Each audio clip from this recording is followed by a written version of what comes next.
Inaresto po ng mga barangay tanod ang isang lalaki sa Caloocan matapos umanong hampasin ang isang bata ng 2x2. Bago nahuli nakipaghabulan pa sa mga tanod ang sospek. Nakatutok si Haji Rieta, exclusive.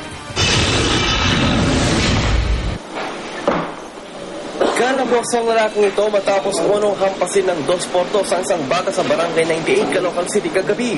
Kwento ng biktimang itago lang natin sa pangalang Kevin, pasado las 3 daw kahapon, nangutusan siya ng kanyang tiyuhing bumili ng pagkain sa tindahan. Pero nang makasalubong niyang 24 na taong gulang na si Glenn, nang laking gulat daw niya nang bigla raw siya nitong hampasin sa tiyan ng hawak nitong kahoy.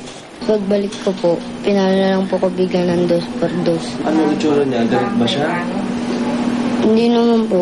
May hawak lang po na tapos nasa lubong ko po. Bigla po akong pinalo. Hanggang ngayon, ininda pa rin ni Kevin ang sakit. Pero dahil sa matinding takot kay Glenn, isinekreto niya ang nangyari. Nang naikwento niya ito sa isa niyang pinsan, ito ang nagsumbong sa kanilang tiyuhin. Tutuloy namin yung kakasuhan namin siya para kasi na rin siya sa lugar namin talaga eh. Maraming inaan mga bata.